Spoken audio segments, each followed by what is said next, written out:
Hello everybody, this is Alex Steele here, and we are back with another awesome forging tutorial that I think you guys are going to really love.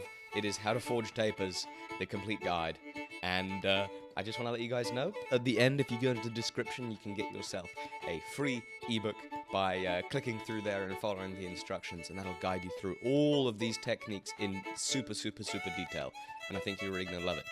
So, what we're going to do first is we're going to be making a short and obtuse taper by holding a steep angle with the bar and really focusing on reducing our surface area contact. Keep these basic principles illustrated below in mind. So, making sure that we're really hitting with as little of the hammer as possible, we're tilting that hammer way over so that it in fact is actually at about a 75-degree angle from the face of the anvil. We're hitting straight up and down though. That's going to create a really obtuse taper, and you see how when we lower our angle, it positions very little surface area of the bar in contact with the anvil, and subsequently the hammer. So we hit in this spot 4 times, and then we raise the angle a touch, and hit the next little point, the next little angle created by that flat spot, and then of course we can lower it and do the same thing. By constantly thinking about how we can reduce our surface area contact, it has many benefits, right? It means that we're going to be able to increase the amount of PSI, and so we're going to increase the steel moved. But also what it's going to do is it's going to mean we can forge longer, because the less amount of steel there is bearing on the anvil, the less steel there is conducting into the anvil face, and therefore, we're not losing as much temperature from the bar. Now, these principles are also very important and come into play when we're wanting to planish it up, because we can increase our surface area contact by using the flat die in contact with the hole of the taper and by putting the hole of the taper on the anvil, and we can be, in fact, doing it at a lower temperature. These things mean we have an added precision with the bar of steel, and so we're able to clean it up. There we go, that is the first taper, that is forging half on, half off, the far edge of the material. Now, however, we're going to change on to a different one. And this technique, this is better for the longer tapers that you might be doing. So you want to hold your bar at an angle appropriate to the angle of the taper you want to make.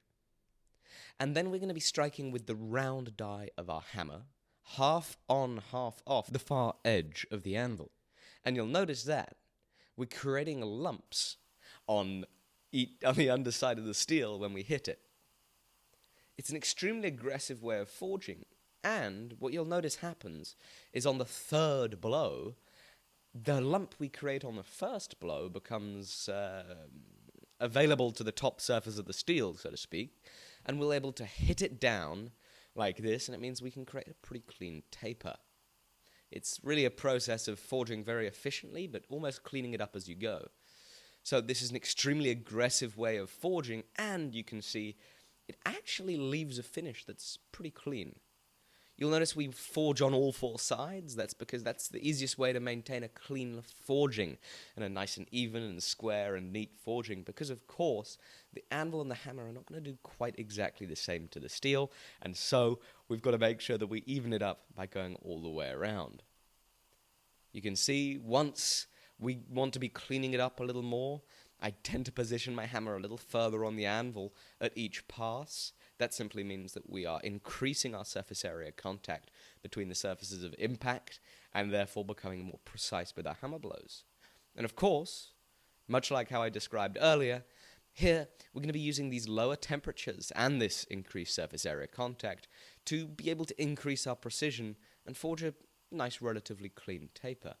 This is something really worth bearing in mind. The hot heats really are most valuable for doing the most forging.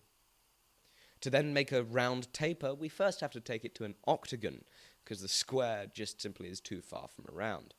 And so again, here I'm forging half on, half off. Admittedly, in this video, I wasn't quite forging as far off the anvil as I should have. You'll see what that does. That means that I didn't quite have an octagon up here at the beginning of the taper. But that's just part of it. You've got to observe your forging and learn from it each time. Once you have an octagon, which is 8 sides, on smaller material, we can go straight to round. However, on the larger material, it's often nice to go to 16 sides first before going quite to the round, Reason for that is it just gets the space between all of the corners of the bar a little closer together, and so when you do start rounding it, as you can see here, it's a little easier to blend in. You'll notice that what I'm in fact doing here is I am hitting 3/4 on the anvil and about 1/4 off the anvil. You can see the lump created from the edge of the anvil come around onto the top surface of the bar, and we're almost, making a unicorn horn type thing, as was colloquially referred to by Brian Brazil. And this is a wonderful way of taking something to a round, especially in this cross-section, because it's a little bit more efficient than just beating away on the flat die of the anvil. It also, as you can see, creates a pretty neat round taper. As we get to the very tip, we don't want to overpower it too much, and so, we bear that in mind, and we just go ahead and lay it on the flat of the anvil there to do the very tip. Now, of course, if you want to get really precise with this, if you want to make it perfect, again, in the words of Brian Brazil, if you want it perfect, make it perfect. It's up to you. Some tapers, they'll look more aesthetically pleasing rough. Some, they'll need to be super clean. Now, when we're working flat bar and making a forwards taper, we can do exactly the same thing. We can forge half on, half off with the round die and begin by working on only the high sides of the rectangle. You'll notice that each time we work on the flats, I lower my angle back down to the angle of the bar so I can keep it pretty proportional in terms of the dimensions that the original stock was. To then clean it up, we do the same thing. We use our flat die, 3/4 on the anvil, 1/4 off the anvil, to increase our surface area contact a little bit. And then once we're pretty clean, we can go ahead and just lay the entirety of the flat surface of our hammer onto the forging as we hit it, and we'll just clean it up. And again, if you want it perfect, make it perfect.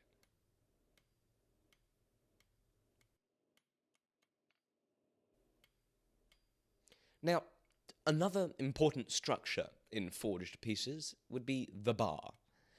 And what the bar is it is forging a piece and changing its cross-section, yet keeping the sides of the workpiece parallel. I'm trying to confuse my terms here, aren't I? So to achieve this, what we're doing is we're feeding in the material from the near edge of the anvil, and we're using the flat die of our hammer. So what is happening at the moment of impact? Well, you can see that when that flat die initially comes down half on, half off the anvil, there is a tiny amount of surface area in contact with the hammer. You can see this lump that came up on each blow. Then what'll happen is, as that hammer forges down, it'll squish that minute amount of surface area of steel down, and it'll bring it to plane with the rest of the material. You can still see this as we take it to our diagonal.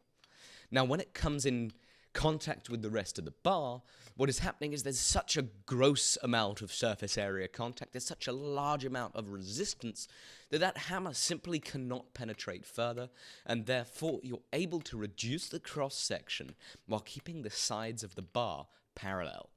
And again, if you want it perfect, make it perfect. You can do this exact same technique, taking it to an octagon as you just saw, and then you can take it to a round. Here I'm just working with the flat of the hammer on the flat of the anvil, but in fact, as you'll see in the tong-making section of this course, you can in fact round it off in the same technique by feeding it in as you round it off, the same way we pulled it out and feed it off the anvil when we're doing the forwards taper. Now, say you need to resize a new piece of stock. This is something that certainly has to happen, and you need to make a piece of flat bar from a piece of round bar or a piece of square bar. This technique is absolutely wonderful for this process, because we feed in the bar, and you can see that lump gets hit down with each blow, and that hammer, it experiences such a large amount of surface area contact after that, it simply cannot go any further. You've got to make sure, however, to really avoid a reverse taper in this instance, that the bar, the steel that you're holding is in fact parallel with the anvil face. Because despite the added surface area, if you're holding an angle of a reverse taper, it will in fact begin to create a reverse taper, because on the underside of our steel, where the anvil edge is, we reduced our surface area contact. So that's a little factor to bear in mind. Once you create the stock section you want, of course, it's back onto the flat of the anvil with the flat die of the hammer. You want to increase your surface area contact as much as possible to increase the amount of precision and the amount of accuracy you have. And of course, again, heat of the bar is proportional to the amount of work done to the steel, so at the lower temperatures, it's just wonderful to clean it up and make it nice and pretty. The third main forged structure after the forwards taper and the bar is the reverse taper. And how do we make a reverse taper? Well, usually we do it half on, half off the near edge of the anvil, however this time with the round die. You'll understand that in a little bit. So, the most efficient way of tapering material that I have found is over the far edge of the anvil. The near edge of the anvil isn't quite as fast. So, what we do to create a reverse taper nice and efficiently is we begin to break down our stock, break down our bar of steel on the far edge of the anvil before coming to the near edge of the anvil. And you'll see what is happening is very similar to what we did for the forwards elongated taper, is we're simply taking bites in as we feed on all four sides, pushing in the steel to the anvil on the near edge. Once we just can't quite create a reverse taper with each blow, we do in fact go back to the far edge of the anvil to reduce the material a little bit further. If you want to increase your precision with each blow, simply switch to the flat die of the hammer and strike 3/4 on the anvil and 1/4 off the anvil. A nicer transition to the apparent bar here would in fact be a two-sided taper. We're just going to ignore that here, however, and just rough it in like this. And of course, again, just cleaning it up, flat die, you can put it straight on the anvil, and that'll just mean you get a nice, relatively clean taper. To take it to a round, of course, same thing applies, except we're going to be using the flat die. Because the angle is set, the same principles as that with the making of a bar apply here. We can use the flat die of the hammer and use that to stop the hammer blow and make sure it doesn't penetrate any further than the angle that the hammer and the steel is set to. Then, to take it to a round from the 8 sides, because this is small material, we can just begin to put 3/4 of our hammer on the anvil and 1/4 of our hammer off the anvil and just simply feed in as we rotate, probably turning right at about 15 or 20 degrees per blow. Then, to clean it up finally, we'll simply go to the flat of the anvil and hammer away nice and gently at these low temperatures to get it clean. Again I say it, in the words of Brian Brazil, if you want it perfect, make it perfect. So, by knowing which sides of the anvils and which techniques can best create either the forwards taper, the bar roll, or the reverse taper, it can really open up the opportunities for what we can do at the anvil and how we can do it most efficiently, most effectively, and so we can have the most fun. What I recommend you do now? Well, if I haven't sent it to you already, I suggest you click at the top link in the description and go ahead and get the free ebook that I'm giving you for watching this video. You can just go get it, no catches, just go watch the ebook. And if you like the ebook, then I would recommend that you go ahead and get yourself on the online course that I have produced on intermediate blacksmithing, which you can find at beginblacksmithing.com. Guys, thank you so much for watching. I sincerely appreciate it. I really hope this information is valuable, and please do check out the ebook. I think it's a really awesome guide on tapering. Have a lovely day. Enjoy it. Tell me what you think. I really want to know. And happy forging, guys. Bye-bye.